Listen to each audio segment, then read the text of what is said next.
그 땅에 기근이 있으므로 아브라함이 애굽에 우거하려 하여 그리로 내려갔으니 이는 그 땅에 기근이 심하였습니다. 그가 애굽에 가까이 이를 때에 그 아내 사레들어 말하되 나 알기에 그대는 아리따운 여인이라. 애굽 사람이 그대를 볼 때 이르기를 이는 그의 아내라 하고 나는 죽이고 그대는 살리리니 원컨대 그대는 나의 누이라 하라. 그리하면 내가 그대로 인하여 안전하고 내 목숨이 그대로 인하여 보존하겠노라 하니라. 아브라함이 애굽에 이르렀을 때에 애굽 사람들이 그 여인의 심히 아리따움을 보았고 바로의 대신들도 그를 보고 바로 앞에 칭찬함으로 그 여인을 바로의 궁으로 취하여 드린지라. 이에 바로가 그를 인하여 아브라함을 후대함으로 아브라함이 양과 소와 노비와 암수 나귀와 약대를 얻었더라. 여호와께서 아브라함의 아내 사레의 연고로 바로와 그 집에 큰 재앙을 내리신지라. 바로가 아브라함을 불러서 이르되 네가 어찌하여 나를 이렇게 대접하였느냐? 네가 어찌하여 그를 내 아내라고 내게 구하지 아니하였느냐? 네가 어찌 그를 누이라 하여 나로 그를 취하여 아내를 삼게 하였느냐? 내 아내가 여기 있으니 이제 데려가라 하고 다 같이 읽습니다. 바로가 사람들에게 그의 일을 명하매 그들이 그 아내와 그 모든 소유를 보내었더라. 아멘. 20장입니다. 창세기 20장 1절과 2절 말씀을 또 함께 보시겠습니다. 같이 읽습니다. 두 절이기 때문에 함께 읽습니다. 창세기 20장 1절입니다. 아브라함이 거기서 남방으로 이사하여 가데스와 술 사이 그랄에 우거하며 그 아내 사라를 자기 누이라 하였으므로 그랄 왕 아비멜렉이 보내어 사라를 취하였더니. 아멘. 기도하겠습니다. 아버지 하나님, 이 저녁에 이 오후 시간에 다시 우리 주님을 찬양합니다. 정말 우리에게 주신 소망과 확신을 감사드리고 또 귀한 교회 안에서 우리가 사랑하며 하나가 되어 주의 일을 이룰 수 있도록 주님이 축복하심을 감사드립니다. 그렇지만 주님, 우리 사람들이 할 수 있는 것은 오직 사람들이 하는 것밖에 없습니다. 주님께서 주님의 일을 우리를 통해서 이루어 주시기를 간구드립니다. 우리들의 이 사역이 정말 주님을 기쁘시게 해드리고 또 주를 영화롭게 해드림으로 또 주님을 높임으로 주님이 친히 사람들을 주님께로 인도하시고 주님의 영광을 위하여 이 사역을, 이 교회를 사용해 주시옵소서. 주의 말씀을 축복하시기를 의뢰하오며 예수님 이름으로 기도했습니다. 아멘. 아멘. 자리에 앉으시겠습니다. 우리 가정의 달에 행복한 가정의 성경적인 원리를 우리가 주일날 오후에 생각을 하고 있습니다. 지난주에는 자녀들은 우리의 새로운 기회라고 말씀을 드렸는데요. 우리가 이루지 못한 것들을 이룰 수 있는 기회라고 말씀을 드렸습니다.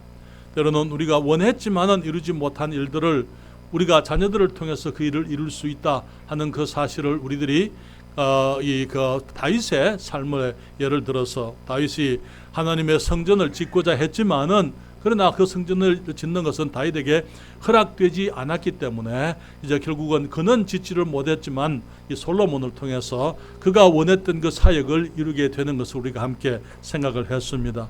때로는 또 우리가 사모했지만은 주님께서 우리들에게 주신 기회가 있었지만은 우리들이 주님께 순종치 아니하고 불순종하고 또 주님의 말씀을 따르지 않으므로 우리가 이루지 못했던 그런 일도 우리 삶 속에 있는 것입니다. 그렇기 때문에 그런 일들이 또 우리의 자녀들을 통해서 이루어질 수 있는 것을 우리가 함께 보게 되었습니다. 또 우리의 자녀들이 우리에게 새로운 기회라는 사실, 다시 말하면은 우리가 이미 이룬 것들을 기초로 해서 우리 다음 세대에는 우리가 있을 수가 없기 때문에 우리가 이 시대에 이루어 놓은 것을 기초로 해서 우리 다음 세대에 더 위대한 것들이 이루어질 수 있게 하는 기회라고 말씀을 드렸습니다. 그래서 이 다윗과 솔로몬의 그 일을 생각하면서 다윗이 이 솔로몬의 성전을 짓기는 했지만은 거기에 필요한 모든 재료들, 그 모든 것들을 다윗이 다 준비해 드렸어요. 이 재료들을 금과 철과 은과 이 노시라든지 그 모든 것들을 준비했을 뿐 아니라 나무 백양목들이나 그런 목재들도 준비했고 거기에 들어가는 석수들, 목수들, 사람들까지 다윗이 다 준비해 놓고 이제 일을 마치는 것은 이 솔로몬이 마치도록 했던 것을 우리가 보게 되는 것입니다. 하나님의 일이 때로는 대를 이어서 이루어진다는 것, 우리가 우리 시대에 우리들이 이루어 놓을 수 있는 것들을 이루어 놓게 되면은 하나님의 축복하신 가운데 그 다음 세대, 우리 다음 세대에 주님께서는 계속해서 우리 교회를 통해서 혹은 우리의 삶에 이루어 놓은 것들을 기초로 주님이 더 귀한 것들을 이루실 수 있는 것을 우리가 함께 생각을 했습니다. 오늘은 우리들의 자녀가 어떤 사람들인지 한 번 더 생각하게 될 때요, 우리는 우리의 자녀들이 또 다른 우리들이다 하는 사실을 함께 생각을 해보기 원합니다. 무슨 말입니까? 아브라함이 오늘 본문에 보게 되면은, 오늘 창세기에 보게 되면은 두 번이나 자기 아내를 누이라고 속이는 것을 보게 됩니다. 이 두 번이나 자기 아내를 누이라고 속였더랬어요. 창세기 12장 10절로부터 20절에 있는 말씀에 보게 되면은 믿음의 조상 아브라함이 남자로서 가장 수치스러운 일을 행했더랬어요. 하나님께서 그를 가나안에서 불러서 가나안으로 주님께서 인도하셨더랬어요. 창세기 12장 2절 말씀을 보시게 되면은, 여러분 성경을 찾아서 보시게 되면은요, 거기에 하나님께서 아브라함에게 하시는 말씀이, 내가 너로 큰 민족을 이루고 내게 복을 주어 내 이름을 장대케 하리니 너는 복의 근원이 될지라 그렇게 말씀을 했습니다. 주님께서 이제 하란 땅에서 아브라함을 불러서 가나안 땅으로 인도하시면서 내가 너에게 이 땅을 주겠다 그렇게 말씀을 하십니다. 그 땅이 그 아브라함과 그 후손들에게 영원토록 주님이 그 땅을 주시겠다고 약속을 해드렸어요. 그런데 여러분들이 10절 말씀에 보게 되면 그 약속의 땅에 기근이 있었다 그렇게 말하고 있어요. 기근이 있으니까 어떻게 합니까? 아브라함이 약속의 땅에 기근이 왔기 때문에 애굽으로 우거하라, 애굽에 가서 살려고 이제 그래서 모든 것을 챙겨가지고 애굽으로 내려갔던 것을 보게 되는 것이죠. 사랑하는 여러분, 항상 보게 되면 우리가 하나님의 약속과 하나님의 뜻에서부터 나가게 되면은 그 다음부터는 이제는 주님 없이 우리들의 힘으로 살려고 하게 되는 것을 보게 되는 것입니다. 내 계획으로, 내 생각으로, 내 뜻대로. 그래서 하나님의 도우심을 사모하지 아니하고 애굽 땅에 가서 이제 거기에는 믿지 않는 사람들, 하나님을 알지 못하는 사람들이 가득했기 때문에 그들로부터 자기 자신이, 아브라함이 해를 당할 것을 두려워해서 자기 자신의 보호책으로서 아내를 누이라고 얘기를 하게 되는 것을 보게 됩니다. 그렇게 되니까 어떻게 됩니까? 이 사라가 아주 아리따운 여인이었다 이렇게 말하고 있어요. 그러니까 바로 임금이 데리고 가서 사라를 이제 자기 아내로 삼아버렸더랬어요.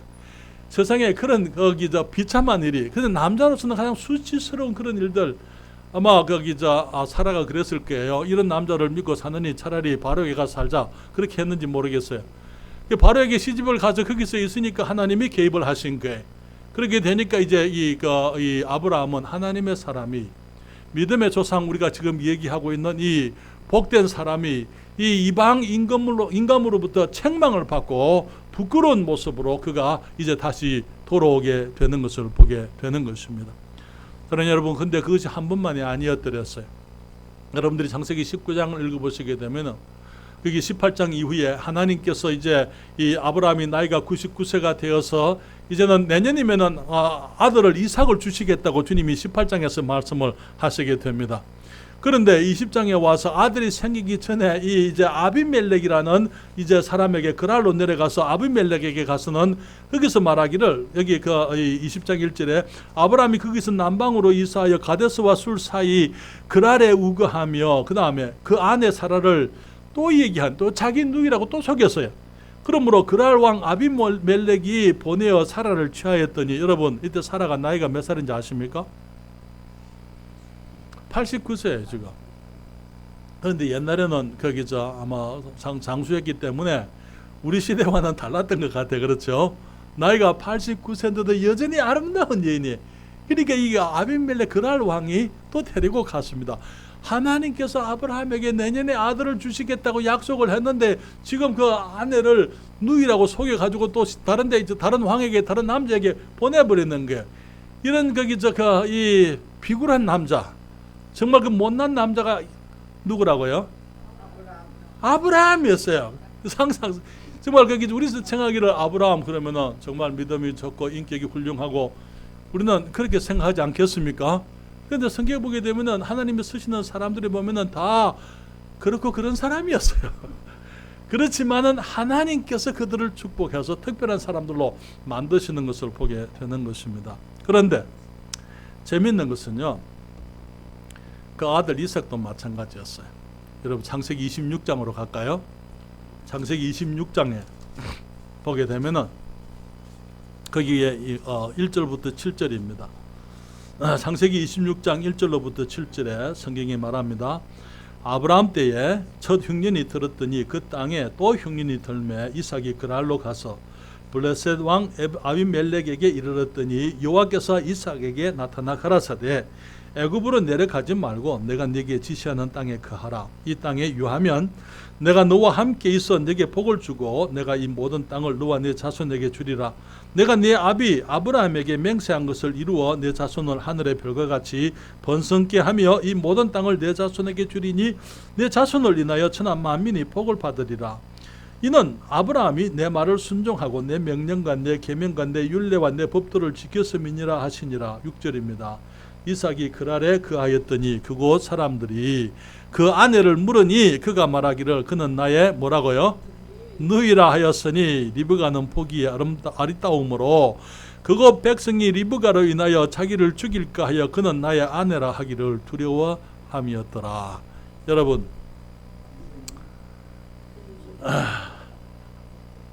그래서 오늘 말씀의 제목은 우리의 자녀들은 또 다른 우리라고요. 또 다른 우리라. 우리의 자녀들은 또 다른 우리들이라는 사실을 말씀을 드리기를 원합니다. 먼저 우리가 생각할 것은요, 우리의 자녀들이 우리와 같은 죄인으로 태어난다는 것입니다. 철학자들이 한때 사람들이 선하냐 악하냐 하는 생각들을 하게 되더랬어요. 원래 사람들은 선하다 하고 하는 사람들, 성선설을 믿는 사람들, 주장하는 사람들이 있었습니다. 또 어떤 사람들은 사람들이 원래 악하게 태어난다, 그래서 선악설이다, 그렇게 얘기하는 사람들이 있습니다. 성경은 뭐라고 얘기하고 있습니까? 우리가 이 땅에 태어날 때에 죄인으로 태어난다고 말하고 있습니다. 우리가 죄인으로 죄성을 가지고 죄의 본성을 가지고 사람들은 원죄라는 표현을 씁니다만 원죄라는 표현은 성경적이지를 못합니다. 왜냐하면 원죄라는 것은 아담의 죄, 아담과 하와가 원래 지었던 그 죄를 말하는데요.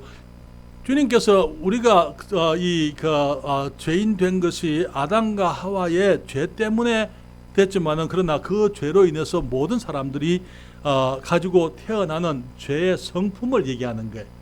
아담과 하와가 죄인이 되기 때문에 죄인으로서 생산되어지는 것이 죄인이 생산되는 것입니다. 그렇잖아요. 그렇기 때문에 우리는 성경에서 우리 창세기 5장 3절에 그렇게 말하고 있죠. 창세기 5장 3절을 여러분 찾아서 한번 보십시오. 창세기 5장 3절에 뭐라고 말하고 있습니까? 거기 성경이 말하기를 아담이 130세에 자기 모양 곧 자기 형상과 같은 아들을 낳아 이름을 셋이라 하였고 이렇게 얘기를 했습니다. 여기에 주님께서 사람을 지을 때는 하나님의 형상과 하나님의 모양대로 지으셨어요. 그렇지만은 인간들이 범죄했습니다. 그래서 죄인들이 되고 말았습니다. 그때 이후에 생산되어지는 그 사람들은 그 부모의 아담의 형상을 닮아서 아담의 모양과 같은 그런 아들을 낳아서 이름을 셋이라 했다, 그렇게 말하고 있는 것입니다. 사랑하는 여러분, 우리 모든 부모들은 아이들이 죄인으로 태어나는 사실을 인정해야 됩니다. 왜 그러냐면요, 내가 죄인이기 때문에 그래요. 내게서 나올 수 있는 것은 의인이 나올 수가 없는 거예요. 우리 모든 사람들이 다 죄인이고 죄인에게서부터 생산되어지는 모든 생명은 다 죄인으로 태어난다라는 그 사실을 우리가 인정해야만 되는 것입니다. 오늘날 많은 부모들의 오해가 있어요. 그것은 뭐냐면은 다른 아이들은 몰라도 우리 아이는 아니다라고 하는 생각입니다. 그렇죠? 우리 아이는 그럴 수가 없어. 그럴 리가 없어. 우리 아이들은 괜찮아. 그렇게 생각하는 것이 문제예요. 아이들이 친구들과 문제가 있으면은요, 항상 생각하는 것이에요. 그거는 내 아이는 괜찮은데 다른 아이들의 문제라고 그렇게 생각을 하는 것입니다. 아이들이 학교에서 성적을 잘못 받아옵니다. 그러면은 문제가 어디에 있습니까? 선생님이 문제예요. 그렇죠? 선생님이 문제이기 때문에 내 아이가 성적이 나쁘다 그렇게 얘기하는 거예요. 많은 경우에 우리 어머니들이 혹은 아버지들이 아이들을 아기 때부터 봤기 때문에 아이가 항상 한결같이 천사 같고 순결하고 깨끗하고 착하다고만 생각합니다. 그래서 아이들이 밖에서 문제가 있어서 들어오게 되면은요, 그럴 리가 없다. 내 아이는 아니다. 무언가가 잘못됐다. 여기 미국에 많은 아이들이 10대 아이들이 밖에서 이제 사고를 치고 돌아옵니다. 마약 문제가 걸리게 되고 많은 게 절도 저는 우리 한국 아이들이 미국에 와가지고 정말 미국 사회가 한국 사회가 달라요. 너무나 이 아이들이 미국이 가지고 있는 그 자유스러움 그리고 풍성함을 보고는 이제 가게에 들어가서 이렇게 절도를 하다가 붙들려 가지고 내게 연락이 옵니다. 그래서 목사님 좀 와서 좀 얘기 좀 해주세요. 가보게 되면은 이제 백화점 같은데 가서 이제 걸렸어요. 가서 이제 내가 보정을 서고 애들을 데리고 나오는 거예요.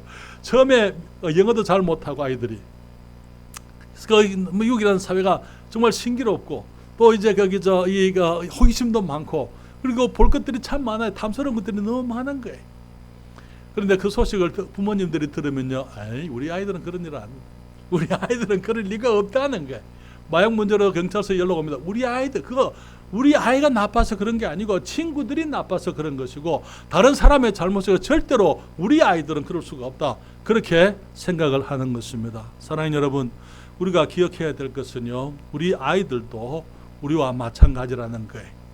우리가 죄의 성품을 가지고 있고 우리가 많은 문제들을 가지고 있고 우리가 욕심을 가지고 있고 우리들이 정말 죄인으로서의 삶을 우리가 내가 어떤 사람인지 아는 것처럼 마찬가지로 우리의 자녀들도 우리와 같은 사람들이다 하는 사실을 우리들이 인정을 해야만 하는 것입니다. 우리가 가진 것처럼 우리 아이들도 타락하고 부패한 마음을 가지고 있습니다. 예레미야서 17장 9절 말씀을 하시죠. 만물보다 거짓되고 심히 부패한 것은 마음이라. 누가 능히 이를 알리요? 많은 그렇게 얘기했습니다. 물론 우리 아이들의 삶 속에서 우리가 아이들이 부모들 앞에서는 안 그런 척 할 수 있어요. 그러나 아이들끼리 있게 되면은 혹은 저들의 세상에 나가게 되면은 아이들이 정말 이 세상의 유혹 가운데 그들이 가지고 있는 죄의 성품이 그들이 가지고 있는 악함이 드러나게 되어져 있다는 것입니다. 여러분, 요즘은 설거지를 하면 개수대에 바로 이렇게 물이 바로 빠져버리잖아요. 그렇죠? 옛날에는 이렇게 다라 같은 데다가 이렇게 물을 받아서 이렇게 설거지를 했었습니다. 혹시 기억나실는지 모르겠습니다만, 우리 젊은 부인들은 그런 기억이 없는지 모르겠습니다만은, 옛날에 저희들 어렸을 때 이제 설거지 물이 그랬더랬어요. 그런데 설거지 물을 그때는 물이 귀했기 때문에 그냥 함부로 버리지를 않았었어요. 이제 그 물을 또 이제 다음에 또 이렇게 쓸 수 있게 하기 위해서 또 모아두는 것입니다. 근데 거기 설거지 다라에 한동안 두면은요, 모든 찌끼들이 다 가라앉아요. 그렇죠? 그러면은 물이 위에서는 깨끗하게 보입니다. 그렇지만은 한번 휘저으면은 그 밑에 있는 것들이 다 올라오게 되어져 있는 것입니다. 그렇습니까?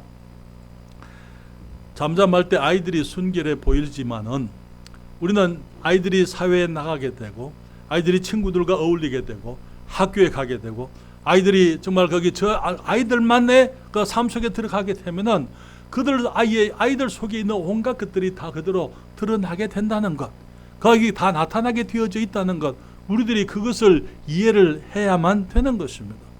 여러분, 마태복음 15장에 이런 말씀이 있습니다. 18절부터 20절까지인데요. 마태복음 15장 18절부터 20절까지 거기 성경이 찾아서 여러분, 제가 성경을 적지 않는 구절만 올리고 성경 말씀을 올리지 않는 것은 여러분들이 찾으라고 제가 그렇게 하거든요. 오후 시간에 여러분들이 집중하기가 어렵잖아요. 그래서 여러분들이 성경을 찾으셔서 마태복음 15장 18절부터 20절까지 우리가 다 같이 읽을까요? 마태복음 15장 18절입니다. 입에서 나오는 것들은 마음에서 나오나니 이것이야말로 사람을 더럽게 하느니라. 마음에서 나오는 것은 악한 생각과 살인과 간음과 음란과 도적질과 거짓 증거와 회방이니 이런 것들이 사람을 더럽게 하는 것이요 씻지 않은 손으로 먹는 것은 사람을 더럽게 하지 못하느니라.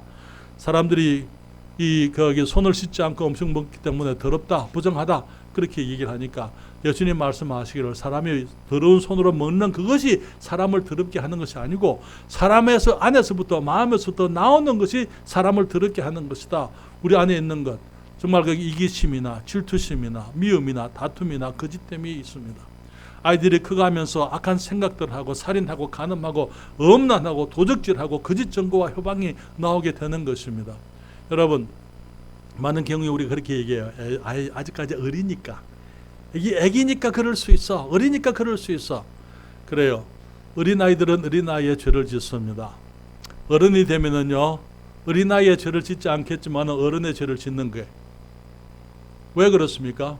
우리가 죄인으로 태어났다는 것, 우리가 죄인이기 때문에 우리의 자녀들도 마찬가지로 죄인이라는 것 사실 우리가 인정해야만 되는 거예요. 그렇기 때문에 우리가 아이들이 이제 잘못할 때 그 죄를 감싸지 말아야만 됩니다. 아이들이 실수하고 아이들이 잘못했을 때에 괜찮아 어리니까 괜찮아 하고 넘어가서는 안 된다는 거예요. 그것을 우리가 아이들에게 그것이 무엇인지 잘못된 것이 잘못된 것이라는 것을 어려서부터 아이들이 그것을 알 수 있도록 가르쳐 줘야만 된다는 것입니다. 만약에 우리가 어린 아이들의 문제라고 해서 감싸주게 되면 어떻게 되겠습니까? 첫째로 아이들을 우리가 의로운 사람으로 키우지를 못합니다. 아이들의 마음에는 죄의 욕심이 있어요. 이기적이고 정말 거짓된 것들 다 있어요. 그런데 아이들이 정말 거기 친구들하고 시기하고 다투고 잘못해서 이제 그 아이들하고 문제가 있었을 때에 많은 경우에 어머니들이 내 아이를 감사하는 거예요. 친구가 그래서 거짓말하는 거잖아요. 그렇죠? 나는 가만히 있어 내 친구가 그랬어. 그랬을 때 그걸 받아들이게 되면 어떻게 되는지 아세요? 아이들의 마음에는 자기가 잘못한 거 알고 있습니다. 그런데 만약에 부모님이 아이의 거짓말을 받아들이고 아이를 책망하지 않으면 어떻게 되겠어요? 아이들은 그 마음에서부터 정의감이 있어요. 죄에 대한 마음도 있지만 아이들은 정의감이 있습니다. 공의가 뭔지 알아요. 자기가 잘못했으면 자기가 책망을 받아야 된다는 걸 아이들이 알고 있는 거예요. 그런데 만약에 그것을 그냥 넘어가게 되면 아이들의 마음에는 어두워지게 되고 아이들의 마음은 이제 무디어지게 이 양심의 가책을 가지게 되고, 양심의 가책을 해결해 줄 수 있는 방법은요, 지적해 주는 거예요. 매를 때리고 징계해 주는 거예요. 그랬을 때 그 아이들은 자기가 잘못한 것에 대해서 매를 맞았으니까 아이들은 양심이 자유를 얻게 되고 깨끗해지게 되는 거예요. 그런데 그것을 그대로 내버려 두게 되면 아이들은 양심이 더러워지게 됩니다. 그러면서 그것이 계속하게 되면 양심이 묻어지게 돼요. 전에는 아이들이 이제 그 친구에게 그 해코지를 하고는 이제 거기 엄마한테 혼나지 않았으니 그냥 지나갔지만은 그 다음에는 친구들한테 해코지를 해도 마음에 느낌이 없는 거예요. 잘못했다는 생각을 안 하게 되는 것입니다.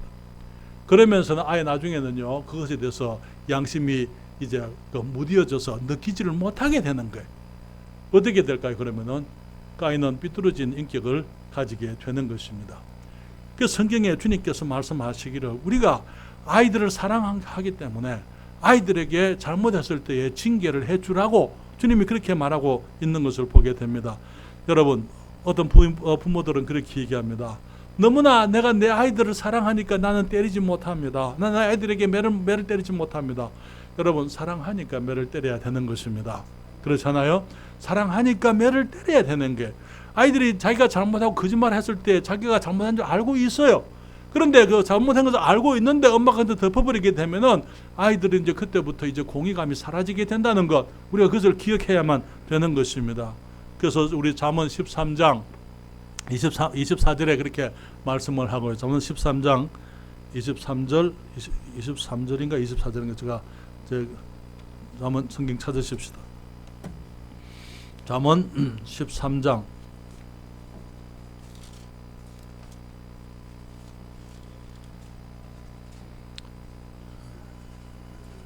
24절입니다. 24절 다 같이 읽겠습니다. 24절 같이 읽습니다. 초다를 참아 못하는 자는 그 자식을 미워함이라. 자식을 사랑하는 자는 근실히 징계하느니라. 아멘. 초달이 뭡니까? 매를 때리는 거예요.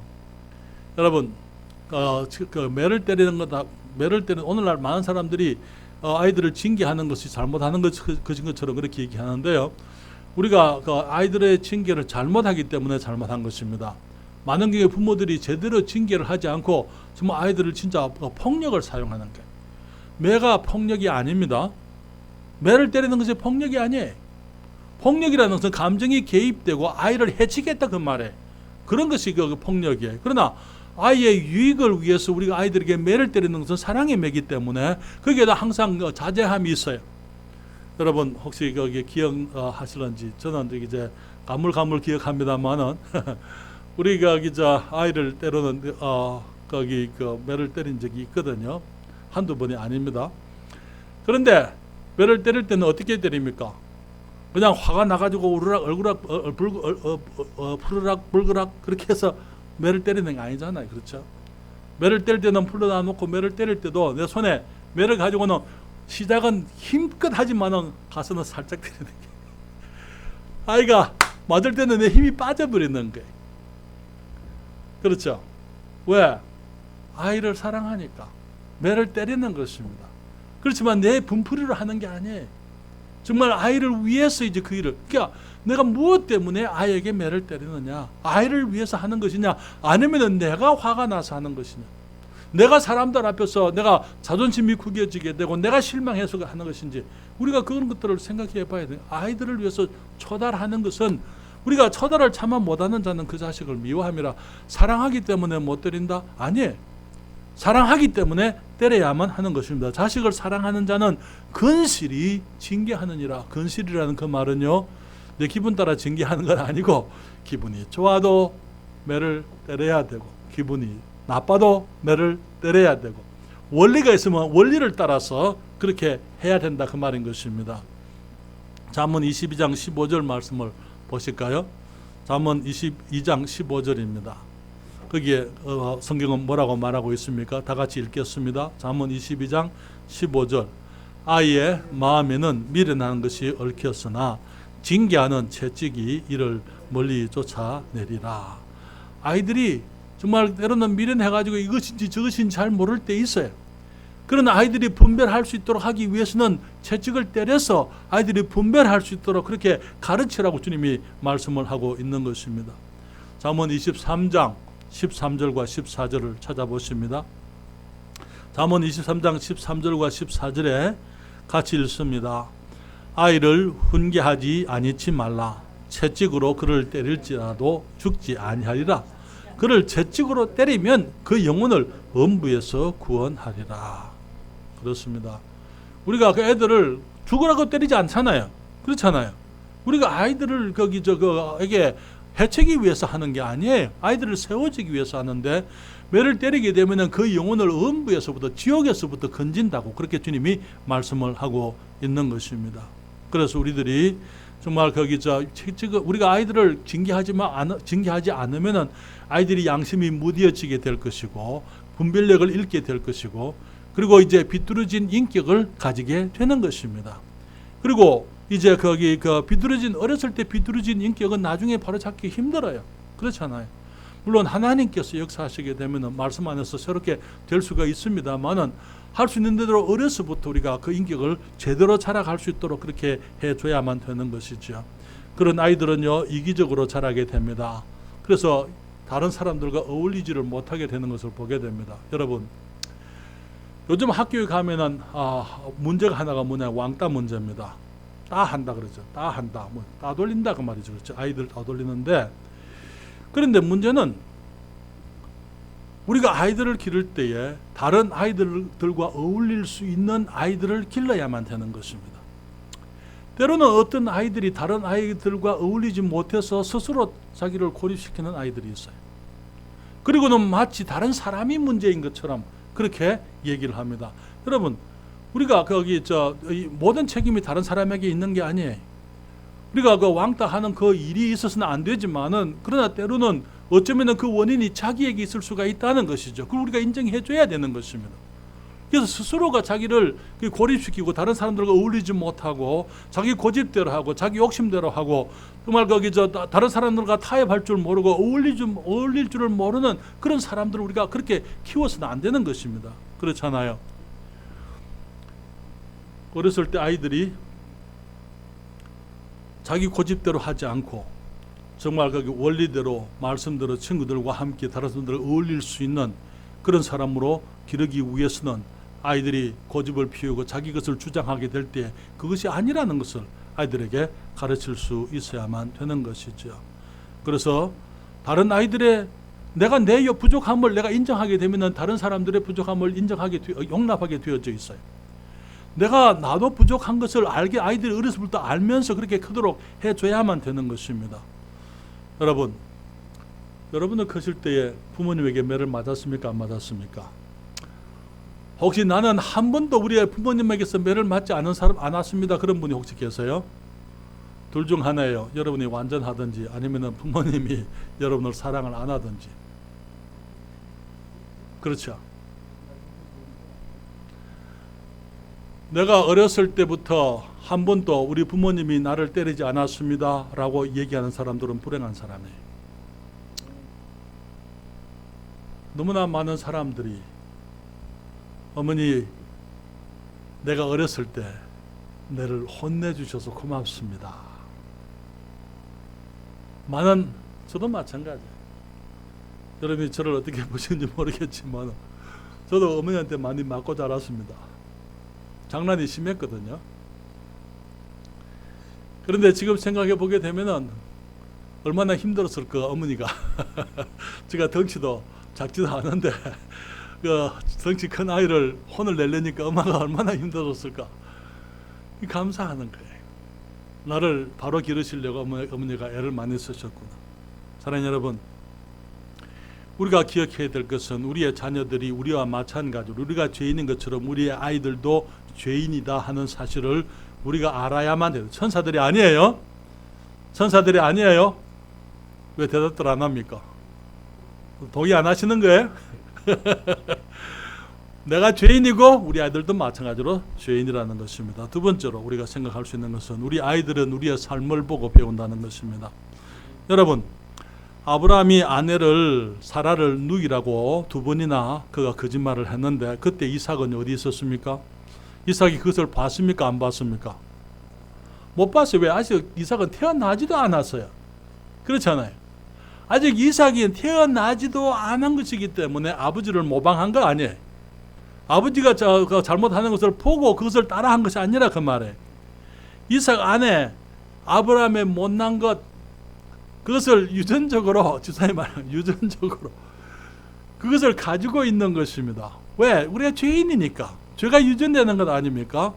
우리가 하는 말이 있죠. 한문 사자성어야 부전자전이라 그렇게 얘기하고 모전여전이라 그렇게 얘기하는데 정확한 얘기예요. 왜냐하면은 우리의 자녀들의 삶 속에 우리의 실수가 반복되고 우리의 죄가 반복되는 것을 우리가 보게 됩니다. 또 우리 부모님들의 그 실수들이 우리의 삶 속에서도 반복되어지는 것을 보게 되는 것입니다. 왜 그러냐면은 아이들은 우리의 행위 이전에 우리의 삶을 보고 배우는 것입니다. 우리 아이들도 우리가 당했던 그런 문제들을 아이들이 성장하면은 동일하게 당하게 될 거예요. 여러분, 26장 1절에 뭐라고 얘기합니까? 아브라함 때에 그 땅에 기근이 있었다 그렇게 얘기했어요. 그렇죠? 26장 1절에. 그런데 아브라함 때에 첫 흉년이 들었더니 그 땅에 또 흉년이 들매 그렇게 얘기했어요. 그렇게 되니까 이삭이 그랄로 가뜨렸어요. 블레셋 왕 아비멜렉. 아비멜렉이라는 것은 사람의 이름이 아니고 지위를 말하는 것입니다. 바로가 이 애굽의 임금을 부르는 칭호였더랬어요. 바로. 그리고 아비멜렉이 블레셋 왕에 대한 칭호였습니다. 그래서 아브라함도 아비멜렉을 받고 아비멜렉에게 거기서 거짓말을 했고 이삭도 아비멜렉에게 했고 그것은 그 한 사람을 말하는 게 아니고 그 지위에 있는 그 왕을 얘기하는 것입니다. 그래서 거기 그때 이제 2절에 보게 되면 여호와께서 이삭에게 나타나 가라사대 어디로 내려가지 말라고요? 왜 애굽으로 내려가지 말라 그랬습니까?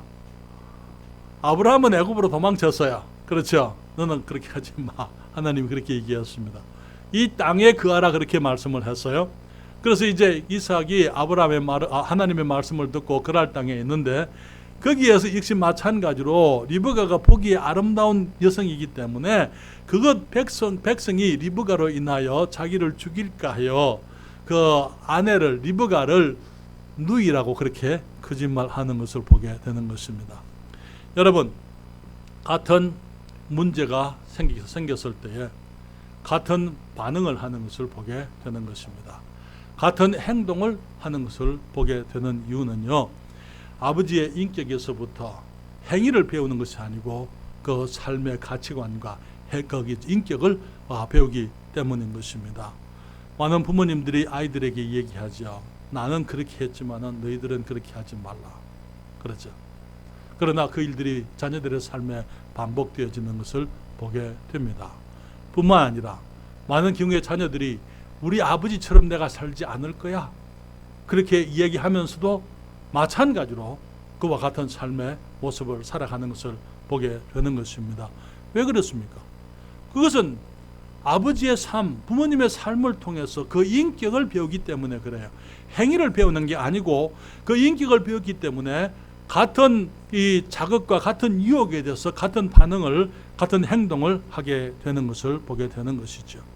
고난을 어떻게 대하는지 아이들은 부모님을 통해서 배우는 것입니다. 문제가 있으면 문제를 어떻게 해결하는지 부모님을 통해서 배우게 되는 것입니다. 아이들은 우리의 삶을 지켜보고 우리의 인격을 통해서 그들의 삶의 행위를 이제 배우게 되는 것이죠. 여러분, 정말 우리 시대의 큰 문제 중에 하나가 이제 이혼 문제인데요. 정말 이혼하기까지는 얼마나 당사자들은 힘든지 모릅니다. 그렇잖아요. 그래서 그런 고통은 할 수 있는 대로 많은 많은 사람들이 그런 고통을 경험하지 말아야만 되겠죠. 그런데 문제가 통계적으로 보게 되면은 부모님들이 이혼을 하게 되면은 그 자녀들이 이혼을 할 수 있는 확률들이 그만큼 높다는 것입니다. 그렇기 때문에 우리들이 정말 우리의 자녀들이 바르게 살기를 원한다면은 우리들이 바른 가치관을 배워야 되고 바르게 사는 것을 우리들이 이제는 주님 앞에서 배워야만 되는 것입니다. 여러분, 아브라함의 문제가 뭐였습니까? 아브라함의 문제는 단순히 아내를 누이라고 속이는 그런 거짓말이 아니었더랬어요. 그냥 자기 목숨을 얻기 위해서, 자기 목숨을 구하기 위해서 이제 아내를 이제 이용해 먹었다. 단순히 그런 것이 아니고 아브라함의 문제는 이 사람에 대해서 어떻게 생각하고 있는지, 얼마나 아브라함이 이기적인 사람이었는지. 여러분, 남자에게 주신 가장 큰 선물이 여자일진데 정말 거기 목숨을 다해서 보호해야 될 사람이 여자인 것입니다. 그렇잖아요. 주님 말씀하시기를 남편들이 아내를 사랑할 때에 그리스도께서 교회를 사랑하셔서 자신을 주신과 같이 그렇게 사랑하라, 그렇게 얘기를 했어요. 아브라함은 사실 사라를 그렇게 보호했어야만 돼. 누구든지 건드리기만 해보라. 칼을 들고 거기서 지켜야 될 사람 아닙니까? 그렇잖아요. 그런데 아브라함이 자기 아내를 이용해서 자기의 안위를 추구할 그런 정도의 비겁한 남자였다는 것을 우리가 생각해 보게 될 때에 정말 한심스럽다. 그렇게 사라가 그래 알았어 하고 떠나가려고 했던 이유가 충분히 있었다고 생각이 됩니다. 그렇죠? 사랑하는 여러분, 너무나 많은 경우에 아이들은 우리가 사람들을 어떻게 대하느냐 하는 것을 가지고 사람에 대해서 사람이 얼마나 귀중한 사람인지, 혹은 우리의 이용의 대상인지, 아니면은 사랑의 대상인지, 우리가 사람들을 대하는 그 모습을 통해서 아이들은 사람에 대한 생각들을 아이들이 배우게 되는 것입니다.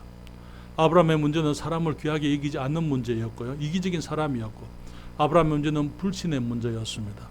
하나님께서 약속의 땅에 지금 거기 오게 했잖아요. 가나안 땅을 오게 해서 거기에 모든 것을 주님께서 다 주시겠다고 그렇게 약속을 했음에도 불구하고 그 땅에 기근이 있으니까 그만 다 접어버리고 애굽으로 가버리는 그러한 불신의 사람이었다고. 처음부터 그가 아브라함의 믿음의 사람은 아니었더랬어요.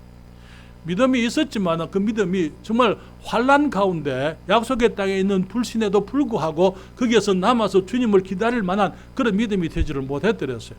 그는 믿는다 하면서 모든 것을 챙겨가지고 세상으로 애굽으로 도망쳐버리는 그런 불신의 사람이었던 것을 보게 됩니다.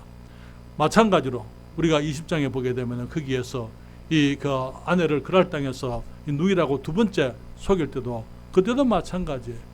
여러분들이 창세기 18장에 보게 되면 주님이 약속을 했습니다. 명년 이맘때에 내가 너를 다시 찾아올 것이고 네 안에 사라가 아들을 낳아줄 것이다. 그때 장막에서 주님 말할 때에 그 밖에 누가 있었습니까? 사라가 그 말을 듣고 하는 말이, 우리 남편이 지금 99세고 지금 거의 100대가 됐는데 나도 지금 이렇게 경수가 끊기고 나도 이렇게 늙었는데 내가 무슨 아들을 낳을 것이냐, 그렇게 얘기를 하면서 웃어드렸어요. 주님 말씀하시기를 사라가 왜 웃느냐, 안 웃었습니다.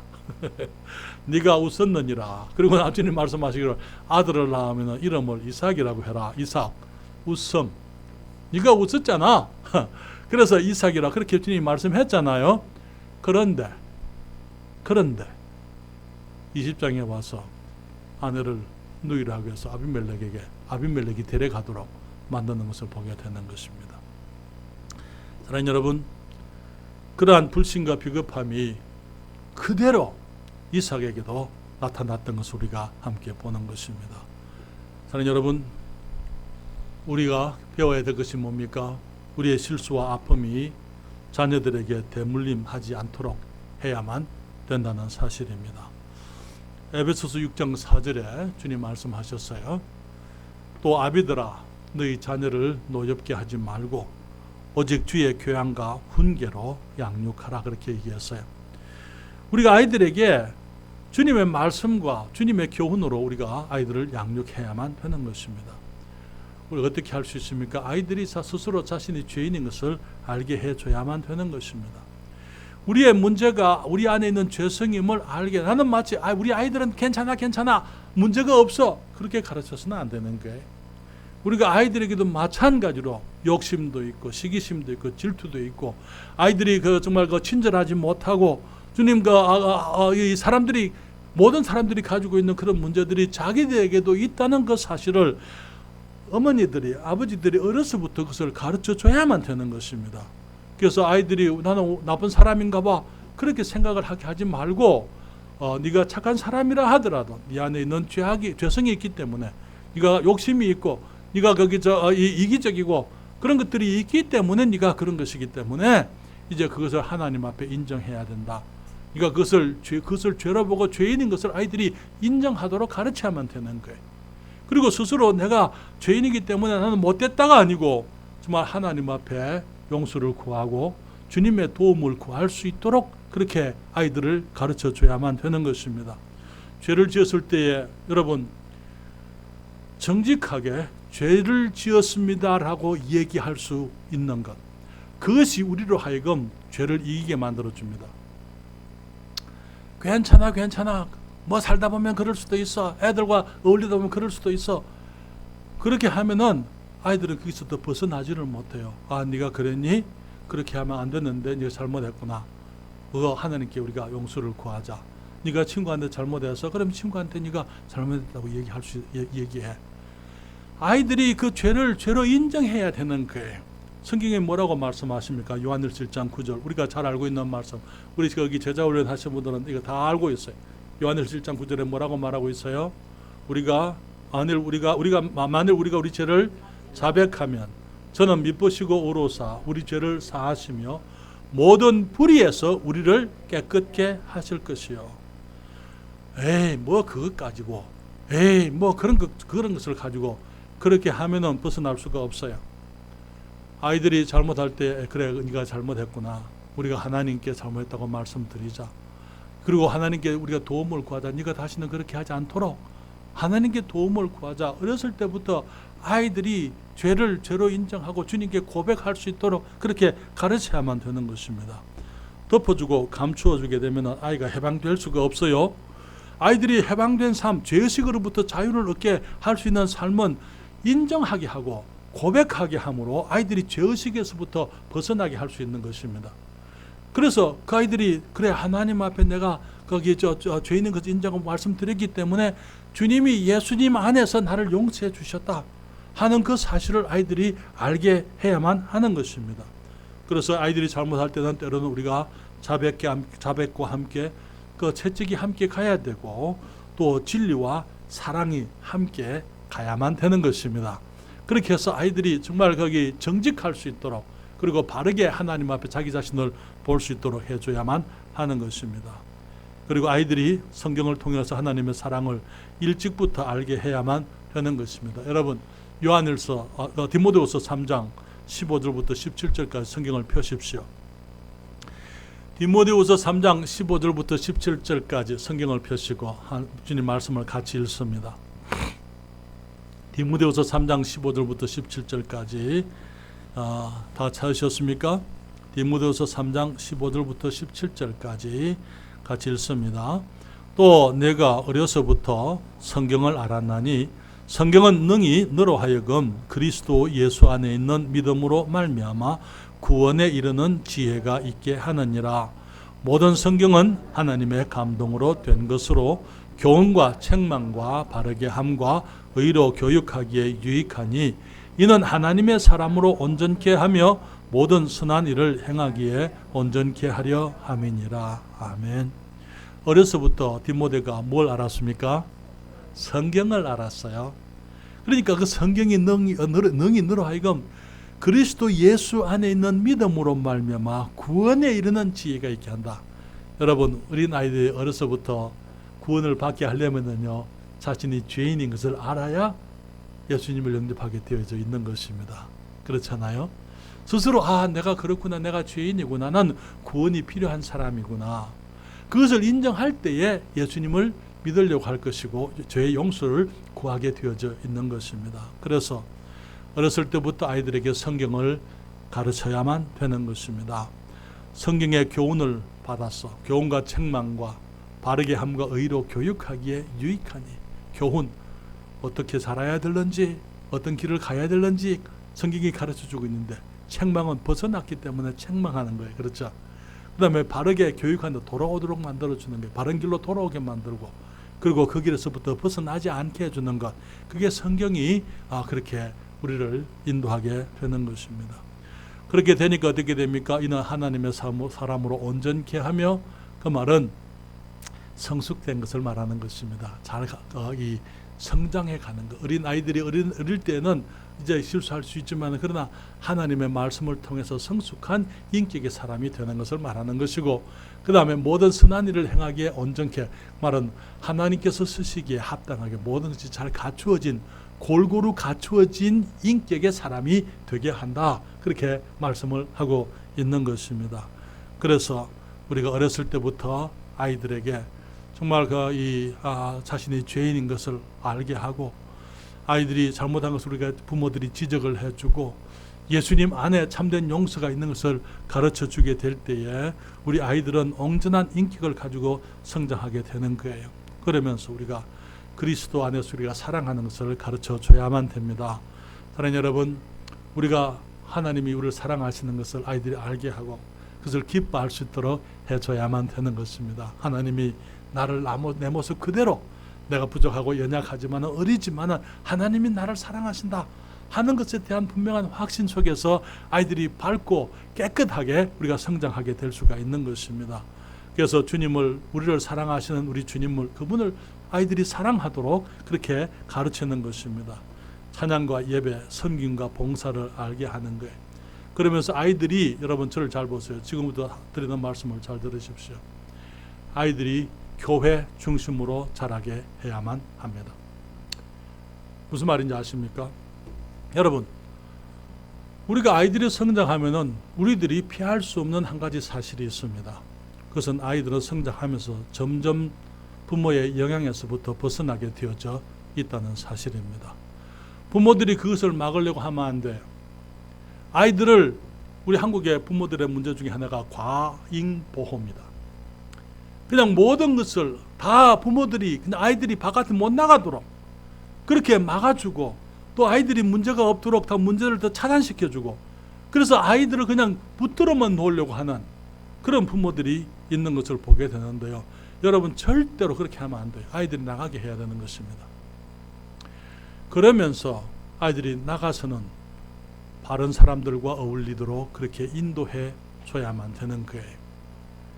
무슨 말이냐면, 아이들의 친구들이, 아이들이 나가게 되어져 있어요. 그런데 그 아이들이 나가서 엄마 아빠가 없이 지내는 그 시간에 어떻게, 누구하고 어떤 사람들의 영향을 받고 자라는지, 그것을 우리 부모들이 컨트롤 해줘야 된다 그 말이에요. 여러분, 이 미국에서 경우입니다만, 앞에 잘 보이십니까? 글자가 너무 작죠? 아이들이 성장하면서 부모의 의존도를 벗어나는 모습을 얘기하고 있습니다. 3세가 될 때까지는요, 100% 부모님을 의존하게 됩니다. 그리고 외부적인 의존도는 0에 전혀 외적으로 영향을 받지 않습니다. 그러나 아이가 7세까지 되면 유치원을 들어가게 되고 어린이집을 가게 되게 되고 초등학교 1, 2학년 되게 되면 이 부모 의존도는 75%로 줄어들게 됩니다. 그러면서 이제 바깥에 부모에게서부터 독립되어지는 퍼센트지가 25%다 그 말이에요. 그러니까 이제는 아이들이 스스로 나가서 다른 사람들 부모가 없는 곳에서 이렇게 생활하게 되어져 있다는 거예요. 그러니까 그 시간에 그 아이들이 그 시간을 어떻게 보낼는지 우리들이 받아들여야 되고 그것을 이제는 잘 컨트롤 해줘야 되는 거예요. 그래서 좋은 사람들, 바른 영향을 받고 바른 사람들과 함께 자라도록 해줘야 된다는 것입니다. 10세가 되면 어떻게 됩니까? 50%에 50%. 부모가 이제는 이제 부모하고 영향을 받는 것이 50%가 되고 이제는 바깥에서 나가서 친구들하고 아니면 선생들하고 다른 외부의 사람들과 함께 생활하는 것이 50%가 된다. 그렇게 우리가 이제 그렇게 되게 되어 있는 것입니다. 13살이 되면은 75% 중학교 가게 되면은 바깥의 생활이 75%예요. 그렇죠. 예. 여기서 잘못돼서 그렇죠. 25% 75%가 바뀌었어요. 부모 의존도가 25%입니다. 그리고 바깥에서 중학생 가면 바깥에서 생활하는 시간이 더 많아요. 부모로부터 독립되는 시간이 75%입니다. 16세가 되면은 이제는 부모의 영향 아래에 있는 시간이 10%밖에 안 됩니다. 그러면서 나머지 90%는 바깥에 영향을 받게 되어져 있는 것입니다. 미국에서는 18세가 되면은 고등학교를 졸업을 합니다. 많은 아이들이 18세가 되기만 기다립니다. 많은 부모님들이 아이들이 18세가 되기를 기다리는 거예요. 왜? 아이들을 기르는 것이 너무 힘드니까. 그래, 18살만 되라. 넌 모르겠다. 아이들은 내가 18살만 되면 우리 그냥 독립이다, 자유다. 그렇게 지내는 아이들이 많아요. 그런데 문제는 뭐냐면요. 우리 부모들이 이것을 이해해야 되고, 그러면서 아이들이 부모님이 없이 생활하는 그 시간에 바른 사람들, 좋은 사람들, 함께 어울려야 할 사람들과 함께 어울리도록 조절을 해주는 것입니다. 그래서 여기에 꼭 필요한 것이 좋은 이 학생부 사역입니다. 중고등학부 사역이 그래서 필요한 거예요. 그래서 교회 안에서 아이들이 와서 외부에 나가서 그냥 세상의 문화 속에 아이들이 휩쓸리지 않도록 교회 안에서 이제는 그런 일들이 이루어지도록, 그래서 아이들의 욕구, 부모님에게서부터 벗어나서 자기들이 정말 즐거워하고 그 아이들이 스스로 선택하고 생활하는 그런 삶을 살아갈 수 있는데, 그렇게 해줄 때에 거기에 좋은 영적인 영향을 받을 수 있는 사람들이 함께 할 수 있도록 그렇게 해줘야만 된다 그 말인 것입니다. 그래서 사랑하는 여러분, 아이들이 성장하는 우리가 막을 수 없어요. 어떤 분들은 이런 사람이었어요. 너 지난주 엄마 말 안 들었지? 오늘 교회 못 가. 거꾸로 돼야 되는 거예요. 너 말 안 들었지? 그러니까 이제는 물론 벌이 돼서는 안 됩니다만 너는 교회 가야 돼. 가서 다시 회개하고 주님의 잘못된 이야기하고 네가 정말 거기서 말씀을 바로 배우고 네가 돌이켜야 돼. 그런데 많은 경우에 미국에서는 보면은 그래서 너 교회 못 간다. 목사님들이 참 한심한 거. 아니, 아이들이 그러니까 교회 와서 새롭게 해야 되는데 거기 교회를 벌로 주는 거예요. 그래서는 안 되겠죠. 그렇죠? 우리가 물론 아직까지 우리 교회는 그런 상황이 아닙니다만은 여러분들에게 이런 말씀을 드리는 것은 우리들이 정말 아이들을 영적인 사람으로 기르려면은 우리 부모님들이 원리들을 이해하시게 되기를 바랍니다. 그러면서 우리의 연약함이, 우리의 못남이 우리의 아이들에게 대물림 되지 않도록 우리 안에 있는 그런 잘못된 것들이, 못난 것들이 아이들의 삶 속에 나타나게 될 때 아이들로 하여금 그것을 죄로 인정하게 되고 주님께 자백하고 용서를 받고 해방을 얻도록, 죄로부터 해방을 얻을 수 있도록 우리 부모님들이 아이들을 지도할 수 있어야만 되는 것입니다. 사랑하는 여러분, 제가 다음 주에 계속해서 이 자녀 양육에 대해서 말씀을 드리겠습니다만, 혹시 우리 가운데 지금 우리 아이들에 대해서 내가 새롭게 깨닫는 것들이 있다면 주님 앞에 정말 우리가 그동안 잘못 알았던 부분에 대해서 주님께 인정하고 주님 앞에 이제 하나님의 말씀의 원리를 따라서 내가 살겠습니다. 주님, 내 아이를 내가 잘 감당할 수 있도록 해주세요. 내가 내 아이를 정말 하나님이 기뻐하시는 그렇게 사람들로 기르기를 원합니다. 우리 아이들이 어떤 죄의식이나 이런 양심의 어떤 가책 그런 것을 가지고 살지 않도록, 그래서 비뚤어진 인격이 아니라 정말 바른 인격 그리고 그 깨끗한 양심을 가지고 순결하게 자랄 수 있도록 우리가 주님 앞에 바로 배우고 또 우리가 실천해야 될 줄 믿습니다. 나의 삶 속에 있었던 아픔이 아이들의 삶에서 이 대물림되고 재현되지 않도록 하기 위해서 주님께 도움을 구할 수 있는 우리의 모습이 되어야 될 줄 믿습니다.